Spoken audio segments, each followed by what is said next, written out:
बीडीओच्या नावानं दे ग माय, बीडीओच्या नावानं दे ग माय, कलेक्टरच्या नावानं दे ग माय, विभागीय आयुक्ताच्या नावानं दे ग माय, इंजिनियरच्या नावानं दे ग माय, घरकुलासाठी पैसे दे ग माय. बाबा दे माय, दिले का बाबा?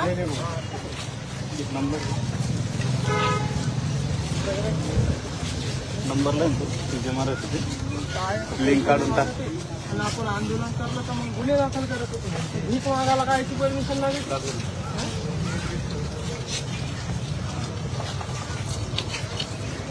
बाबा इंजिनियरचं नाव दे बाबा, दे बाबा, दे बाबा, दे कोणाचं दे बाबा.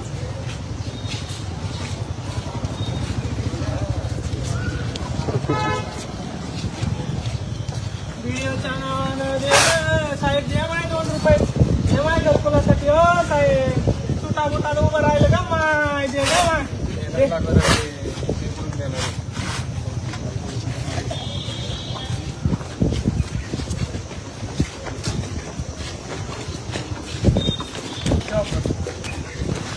आता इथं काही मागायची नाही आपल्याला, आपण दे आता देऊ.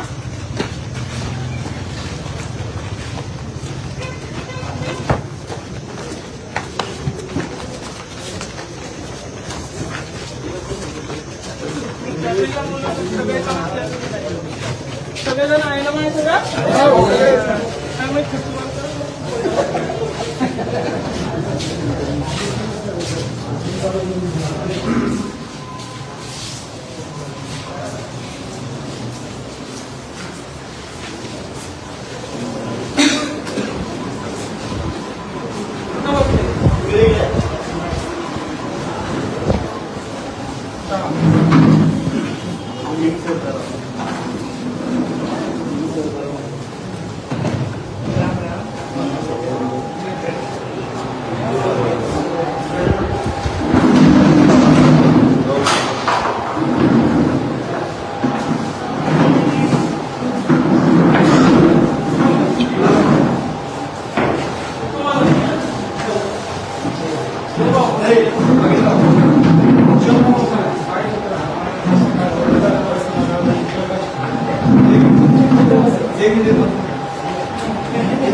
विषय असा आहे.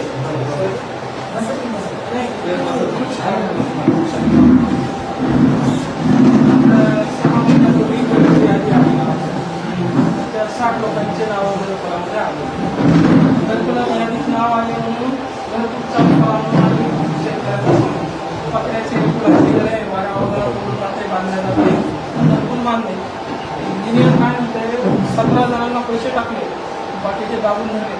काय म्हणते, आम्हाला 20 मिनिटचा फोटो लागतो, तरच आम्ही पैसे. आणि घर आता कंप्लीट म्हणलं 2-4 महिने झाले. आम्ही म्हणलं ग्रामसभेचा ठराव देतो, नाही म्हणते 20 मिनिटचा फोटो लागतो तरच पैसे टाकणार होते. नाहीतर मग शेतकऱ्याला जाऊन काय सांगितलं, 25,000 दे म्हणते, तुला पैसे टाकून दे. आता हे डिजिटल भ्रष्टाचार झाला की नाही सर, चुकीचं आहे करायचं. घरकुल बांधायला लावलं, मोदी साहेब सगळ्यांना तिकडमध्ये निवडून द्यायला लागले. आणि आता अशा हां, पहिला हप्ता सगळ्यांना दिले, 60 जणांना. पुणे तालुक्यात असा विषय झाला. ते रोजगार सेवक आणि इंजिनियर मिळून काय करते, 20,000 रुपये मागते. गरीब शेतकरी उदाहरण बांधून टाकलं, तुम्ही द्यायला झालं. मी म्हटलं पैसे जमा करून देतो, 2 मिनिटे बसून आम्ही तिथं बसलो, ते काही येणं झालं. तुम्ही काय करा, आमचे ठेवायचे पैसे तेवढे व्हिडिओ मॅडमपर्यंत पोहोचवा, तेवढे आमचे पैसे टाकायला काय पैसे